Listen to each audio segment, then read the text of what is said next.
Are you there, man? I am, Carl. Good afternoon. Okay, good afternoon. It's good to have you. Almost everybody in the world knows who you are, but for those that don't, because new people are joining us all the time, Mike Zullo was the lead investigator of the Obama fraud case under Sheriff Joe Arpaio for the Maricopa County Sheriff's Office. Joe Arpaio went out of office in January of 2017. There was a press conference held, the last press conference of 3. It was a 1-hour press conference. I was there in Phoenix, Arizona. Sheriff Joe Arpaio, Mike Zullo, they did the press conference. I was there as a guest, and just because I had been kind of the voice of that investigation for a while. And it was at the sheriff's office for an hour. You can still see that press conference about the Obama fraud case. That was the last official one before Joe Arpaio went out of office. If he had gone back in office, that would have been his 7th term, right, Mike Zullo? Yes. Yeah, but he'd served 6 terms as sheriff, and prior to that, some 30 years in federal law enforcement with DEA. He was also district supervisor with the DEA, western part of the United States. He was stationed in Mexico at times. He was stationed in the Middle East at times. That's the kind of lawman they had at the Maricopa County Sheriff's Office, and Mike Zullo worked under him and with him on this Obama fraud case. All right, now that everybody knows who Mike Zullo is, and of course most of our listeners know you well, Mike, let's talk first about... And I understand you have permission from former Sheriff Joe Arpaio to discuss this. Let's talk about what was reported just a few days ago in mainstream media, that Sheriff Joe files a defamation lawsuit against various media companies and big figureheads, including CNN President Jeff Zucker. And this lawsuit is for some $300 million plus attorney fees. Tell us what all of that is about, and really anything else you want to talk about. Just go ahead, Mike. Well, Carl, back in 2018, Sheriff Arpaio was running for U.S. Senate, and we are in 2018. Yeah. But before that, he was running for U.S. Senate. Obviously, he was not elected in the Republican primary. But when that was going on, and I could recall these things personally because I witnessed them live or read them online within minutes of them coming out, there were a number of times where big outlets, media outlets, had made not only accusations, but basically dogmatic statements that Sheriff Arpaio was a convicted felon and had done prison time. Mm-hmm. Which were completely defamatory. They're completely untrue. Yeah. Well, that's fake. That's fake news, brother. That's fake news. That's how they roll. That's how they roll. Well, it's also news with an intent, because here we have the sheriff going through an electoral process, and they have to do anything they can to make sure he never got elected to the U.S. Senate. Yeah. They feared him. So what Arpaio has done is he has filed an over $300 million lawsuit against 3 major news outlets. And the lawsuit plaintiffs, which is Arpaio himself, against Jeff Zucker, the head of CNN, Chris Como, the news anchor from CNN corporately. He's also filed against the Huffington Post, with a reporter by the name of Kevin Robillard, I believe his name is. There is also Rolling Stone magazine, Tessa Stewart, another reporter. So he's filed these actions against not only the reporters or the TV anchors, but against the head of CNN, which is number 1 for fake news, and the entities themselves. And in his filing, what he is pointing to is the fact that especially Como on a nationally syndicated broadcast, who Como, to my understanding, is an attorney who should know the difference between a convicted felon and someone who was convicted of a misdemeanor, you would think. Which was going back in time when that was all going on, where the judge had made a determination that Arpaio did not follow another judge's orders, and that is a big bone of contention, because that isn't really 100% patently clear, and there was an appeal process that was set to happen. But Donald Trump intervened, and he pardoned Joe Arpaio of any of these allegations. What he did, in fact, was make a national statement and came out and said that he is pardoning Arpaio for this trivial offense. Yeah. going back to that time when we were going through Joe Arpaio's reelection bid for sheriff, I believe I was on your show numerous times, and, you know, it was a deep state attack against the sheriff, and they did something unprecedented. They decided to charge Sheriff Arpaio with this misdemeanor violation week or so right before early voting started in the state of Arizona for sheriff. Mm-hmm.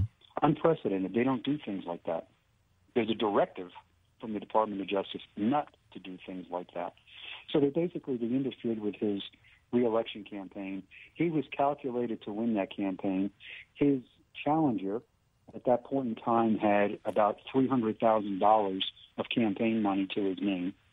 And right after that announcement was made that they were charging him, $3 million flowed into that guy's coffers. Yeah. And Arpaio was ultimately defeated. Yeah. Well, now when he was running for the Senate, here they come out and they start referring to him as a convicted felon. Yeah. And that was CNN. Huffington Post, I believe, also referred to him as being a convicted felon. And I think it was Rolling Stone that actually said he had done prison time. Mm-hmm. So these things are out there, and they're out there in perpetuity. But the damage that was done to Arpaio was on not only on his private person, but he is a national and international recognized name. Yeah. And CNN is what's piped overseas, and it's piped into every airport in the nation by contract. So if you are just the guy sitting in an airport in Texas and you don't know who Sheriff Arpaio is, you're going to hear about this sheriff who is an ex-felon mm-hmm. because of, quote, a pardon by the president. Mm-hmm. Well, he never was an ex-felon. Right. He never was a felon. He was never convicted of a felony. And even on his misdemeanor charge, which, as I alluded to, was going to be appealed, it was like a barking dog ticket. Yeah. This is nothing. It's nothing. I know. It was just revenge for his stance that he takes, being the fighter that he is. Yeah, and you were deeply involved in that trial, and you were on our show before the trial and after the trial talking about it, and we've unpacked that many times. So you know what you're talking about here. He was not convicted of a felony. No, he absolutely was not. And there was also contention when this whole misdemeanor trial was going on. I don't believe, and neither do his attorneys and a number of attorneys, he was charged under an inappropriate statute. Yeah. And that was all manipulated by the DOJ. Yeah. Because had they charged him under the correct statute, they would not have been able to charge him because a 1-year statute of limitations had lapsed. Yeah, yeah. Okay. But what they did is they jicky-jacked with the statutes, and they charged him under an erroneous statute so they could get around the statute of limitations problem. Right. Right. Okay, let's do this, Mike. Let's take our first break. And when we come back, we'll continue with this story because there's still more information you need to unpack.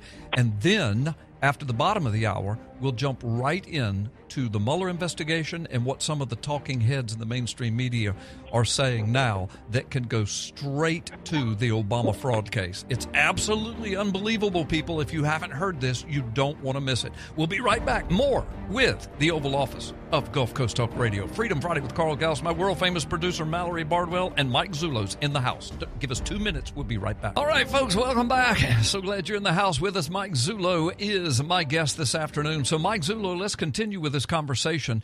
So, the article to which you are referring, well, actually, it's picked up all in the mainstream media, but you and I first started looking at the article at abc15.com.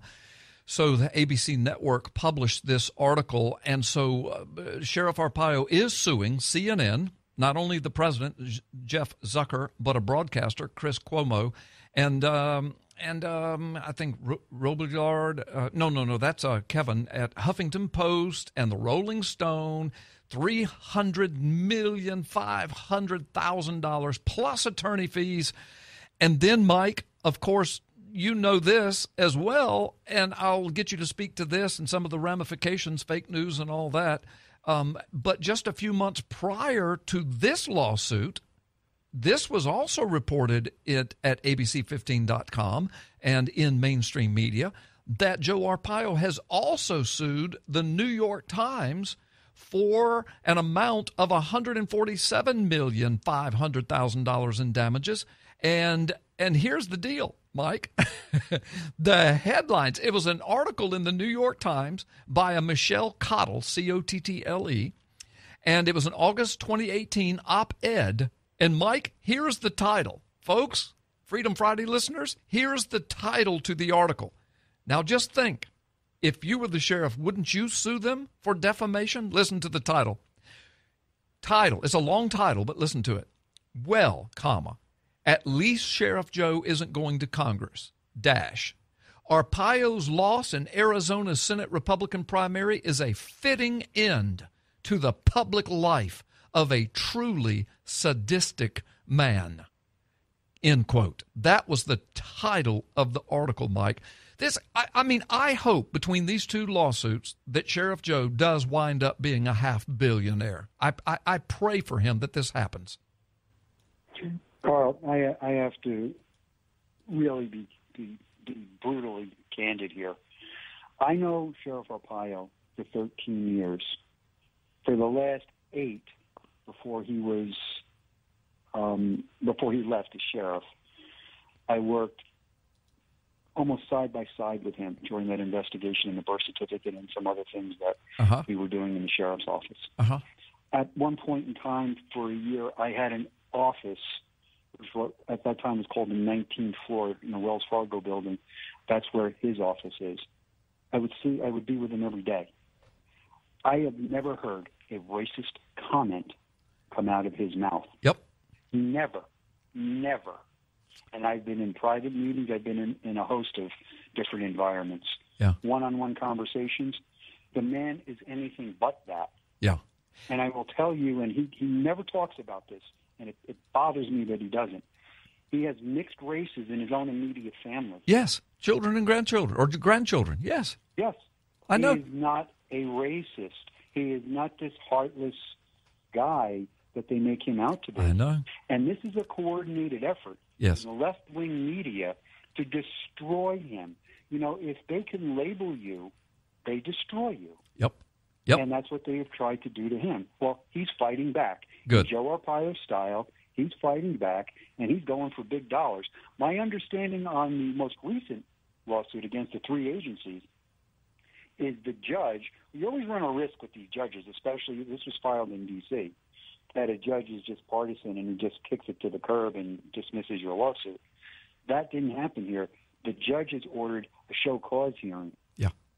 Yep. Which means both sides have to come to the table now. Yep. And present their side to a judge. It was not kicked to the curb. This is in print, and this is archived video and audio.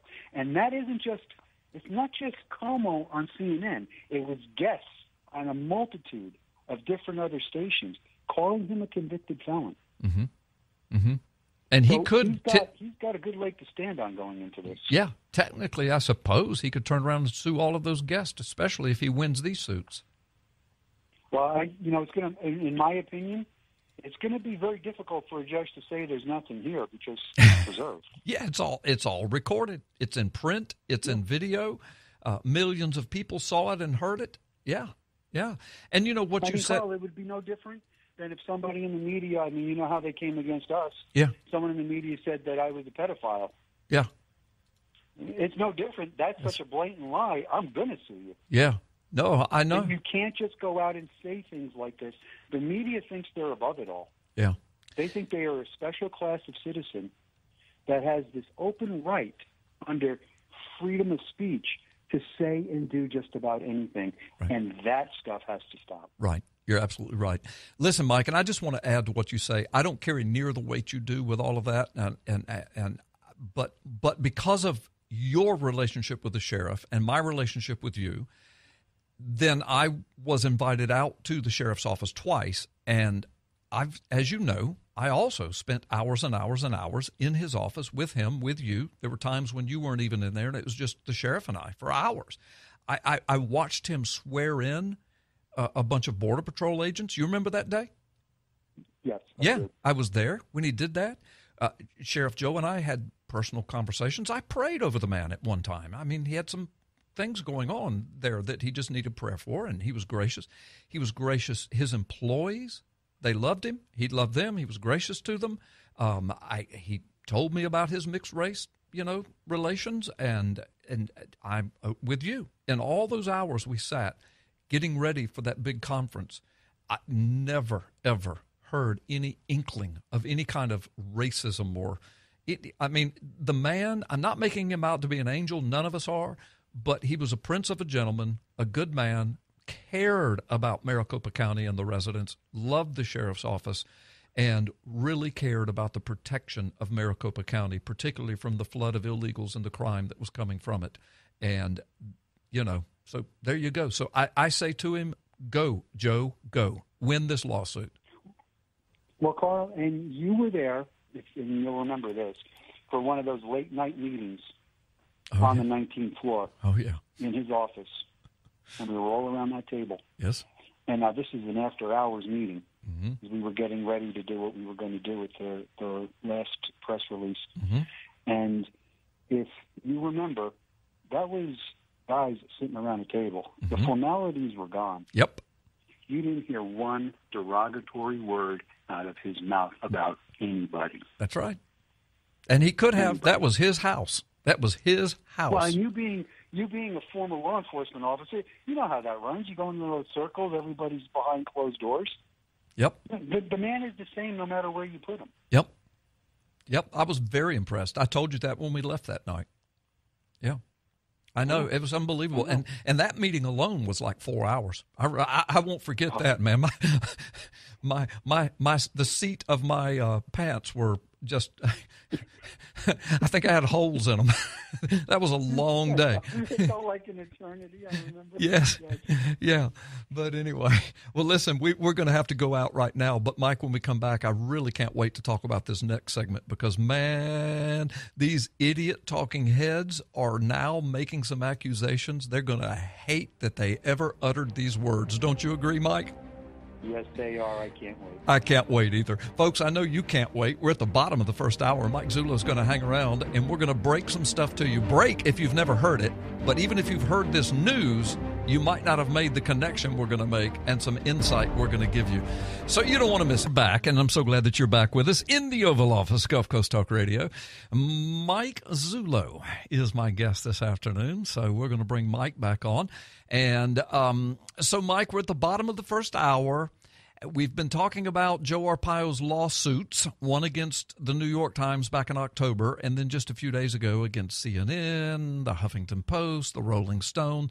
The collective lawsuit total is $500 million between all those lawsuits, plus attorney's fees. And you told us, just wrap this up and then we'll move to the next topic. You told us that the judge has now called for the showing of evidence. What's that official term? I forgot. Show cause hearing. Yeah, show cause hearing. And so the judge hasn't just thrown it to the curb. He's basically saying, okay, this looks like there may be something here. Let's have a show cause hearing. Let's see what we've got. I'm not going to just throw it out. This doesn't seem frivolous. It's basically recorded on video. It was on television. It was broadcast to the world. It's in print. I think the sheriff might have a case here. Am I kind of right as to where this is headed so far? Yeah, it's a determination, and it's going to be very interesting to watch. I have a good feeling. I think he survives it. Yeah, me too. And even if they do some kind of deal, because rarely do these huge cases like this wind up in court. Usually there's some kind of settlement. I pray he takes it all the way to court or either settles for a huge amount. I mean, the man deserves it. Yeah, that's a whole nother bridge he's going to have to cross. But I can't see them trying to prevail in a courtroom because the evidence is there. Yeah, they just can't. They can't, and it is defamatory. I mean, they accused him of being a convicted felon, and he's not. They accused him of having come out of jail, and he never was in jail. They accused him of being a truly sadistic man, and there's no evidence of that at all. And that was a headline in the New York Times. I mean, you can't just do that. You can't come into the headlines and say he's a sadist, he's a child molester, he's a rapist. You can't do that to people, even public figures, unless there's something to it. No, and the fact of the matter is, if this was a Democratic candidate, they wouldn't have done it at all. Oh, yeah. No doubt. No doubt. But anyway, all right, so we wrap that up. People can get the podcast tomorrow. So let's move on. MoveOn.org. So here's the good one. All right. So breathlessly, mainstream media reported, quote, here's one headline: legal expert compares Trump's election to immigrants who gain their citizenship by fraud. Brother, when I saw that headline, I stuck my finger in the air and I snapped my neck and I said, oh, no, she didn't. No, she didn't say that. So listen. She said it. Oh, my gosh. So they breathlessly quote this woman who they claim is this legal expert, a former U.S. attorney, Barbara McQuade, on MSNBC, was asked her thoughts about the latest round of federal filings released by special counsel Robert Mueller and investigators in the Southern District of New York, otherwise known as SDNY. And it all has to do with the attorney Michael Cohen and the allegations of fraud and on Cohen's part and perhaps on Trump's part. And, of course, I'm going to let you speak to that because I don't think any fraud has been committed. I don't think any crimes have been committed in what we've heard thus far. But the bottom line is, so they questioned this McQuade, who they're breathlessly advertising all over mainstream as a legal expert. And listen to the end of this particular article. And all the articles have this statement in it. And I'm looking at one in particular. It says, McQuade then ended her segment with an immigration-themed thought experiment. Oh, how sweet. A thought experiment.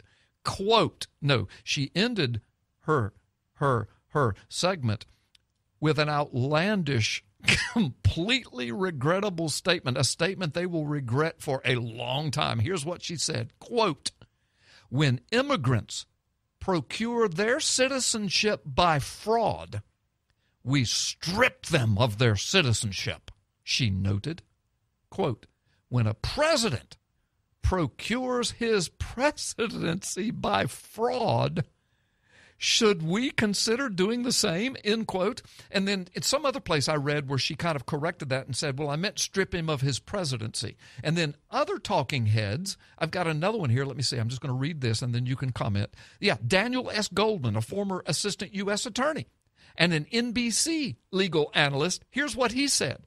But although Trump won't be charged as Cohen's co-conspirator as long as he's in office, there is nonetheless sufficient evidence to bring to charge him with defrauding the American people in order to obtain the highest office in the land. And then he went on to say that when he comes out of office, they can charge him with that felony and strip him of titles. Now, brother, I'm going to hush because I think a lot of our listeners are already putting 2 + 2 together, but now it's your turn. Mike, unload on this. Well, Carl, before we go into the correlation with the birth certificate, I think her statement not only served its purpose as a little bit of a dog whistle to a liberal base, that this is how important this is, that this come to fruition, but I think it goes deeper than that. Here's what they understand.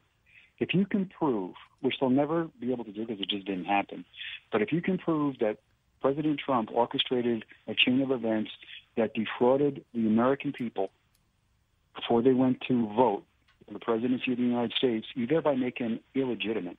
Mm-hmm. And to make him an illegitimate president means his Supreme Court picks are illegitimate. Mm-hmm. And that's what they're gunning for.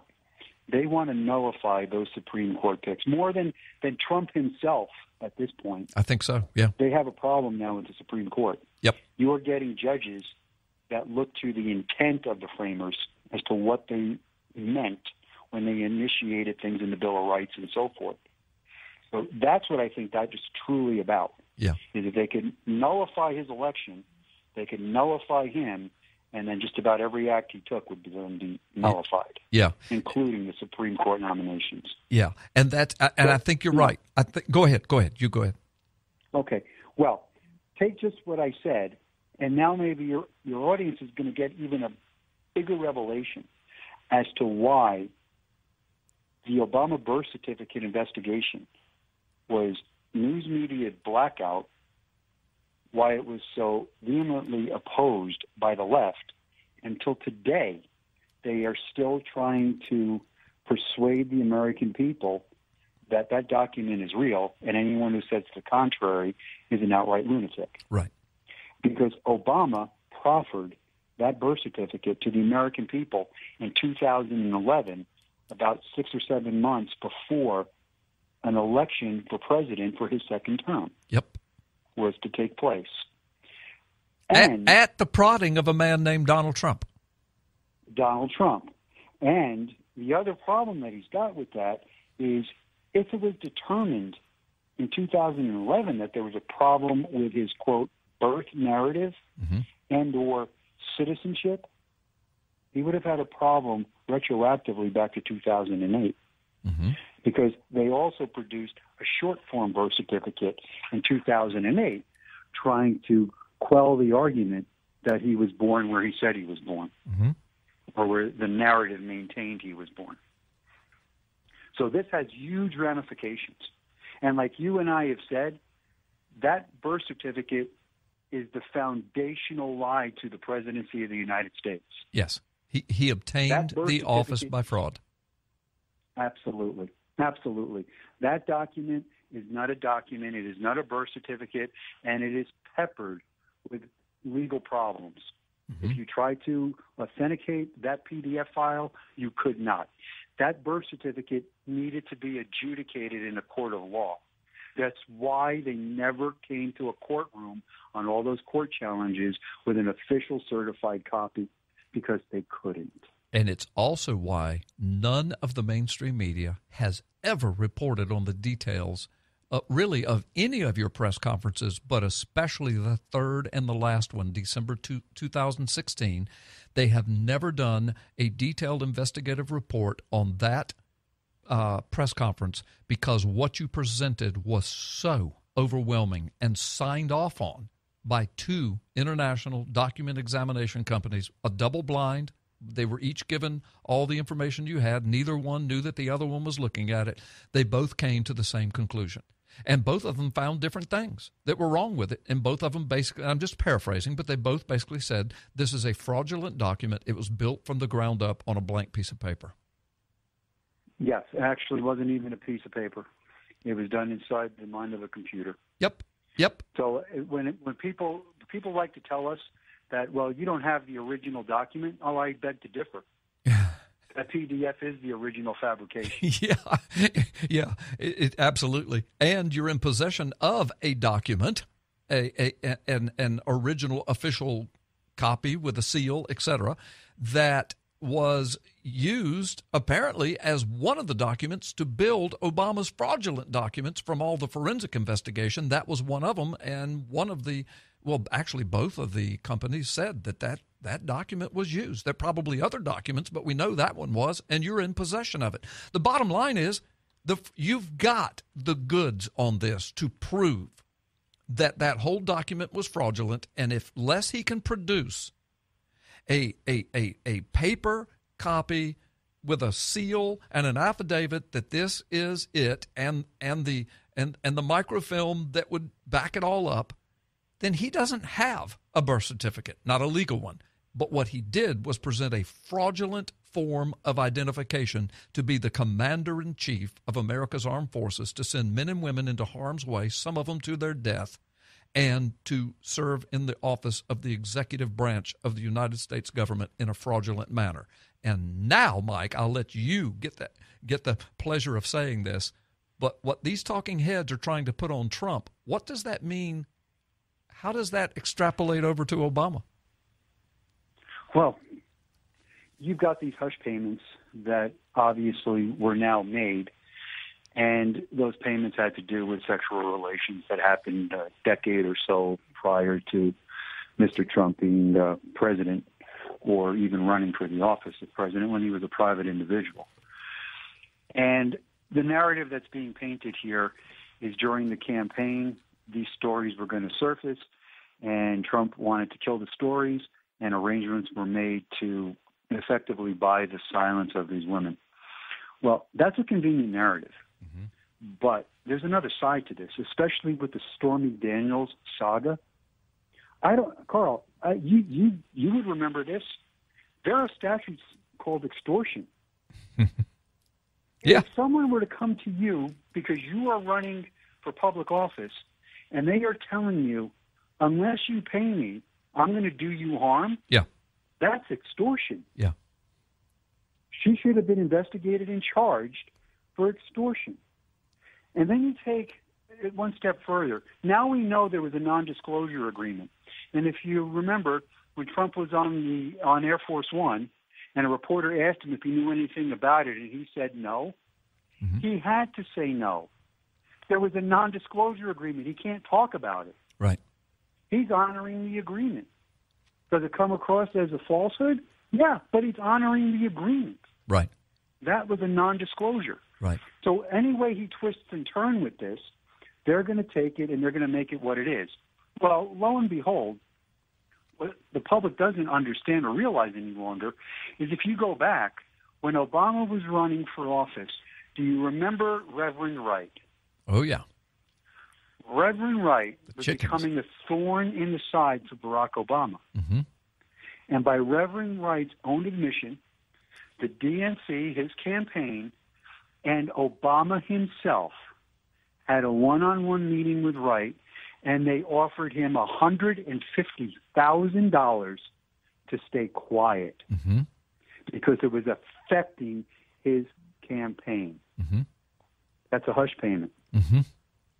Now, it's not clear whether the payment was ever made, but the inducement was made for the reason that they're now saying Trump is illegitimate because he wanted to quell some stories.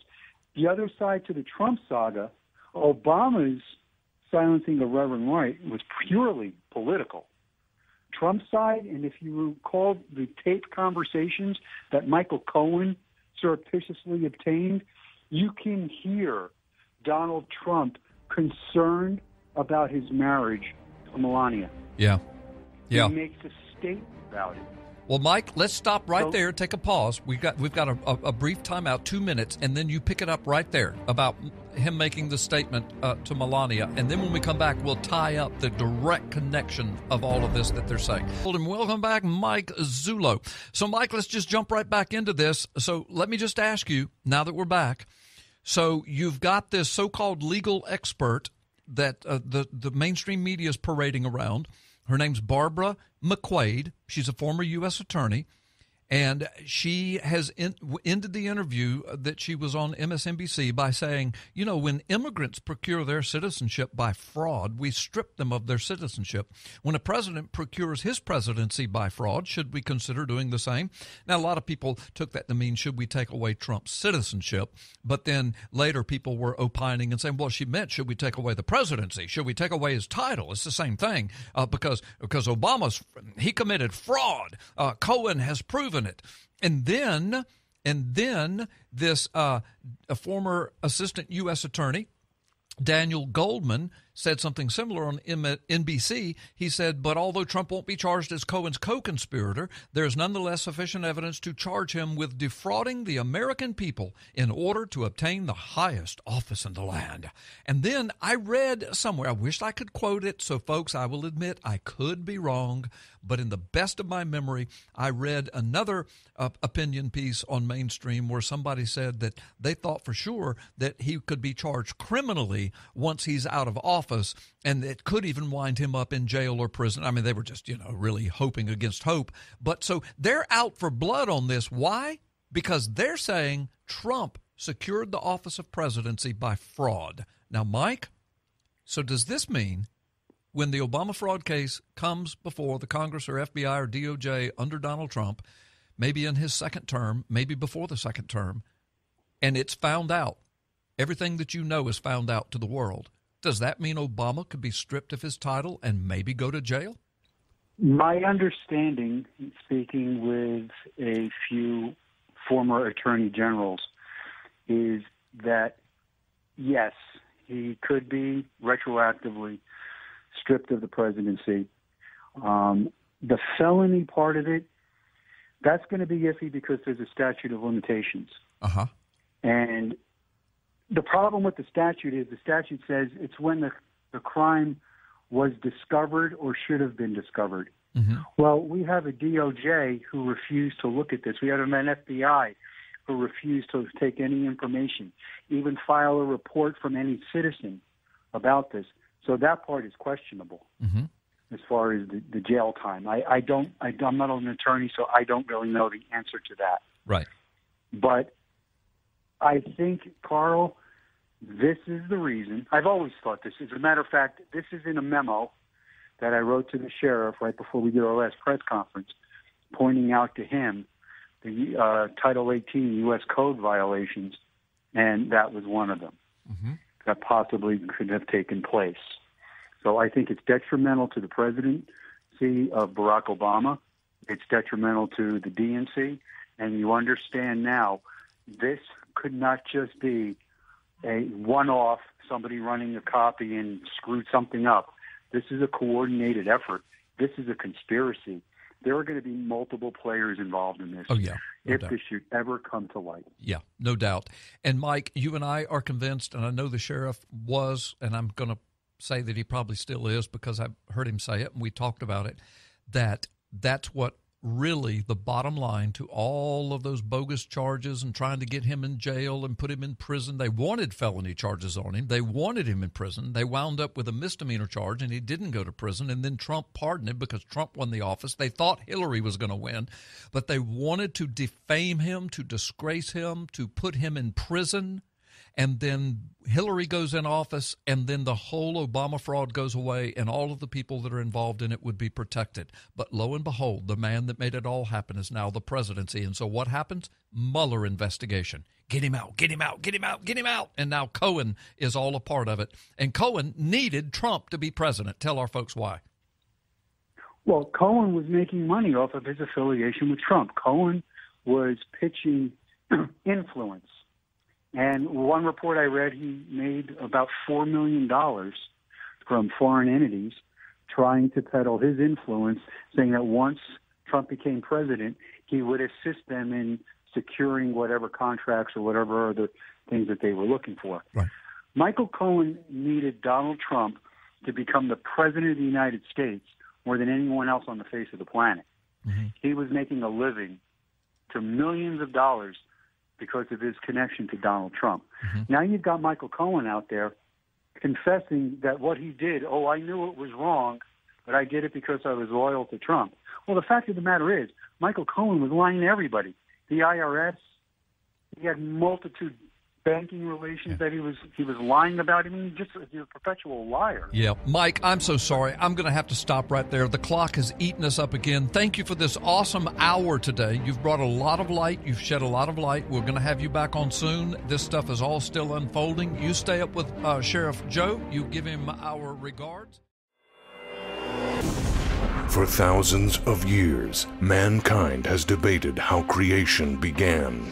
Ancient texts tell us the story, but today the real message behind the pivotal account of the Garden of Eden has been obfuscated and lost. That is, until now. World-renowned author Carl Gallups digs up the hidden truths from the book of Genesis to finally give back the knowledge that was lost to the world. Find out what really happened in the Garden of Eden, what Jesus taught about Eden on the cross, and how the conflict between Jesus and the gods of antiquity is about to erupt on planet Earth, fulfilling biblical prophecy. In the new book, Gods of Ground Zero, this explains everything.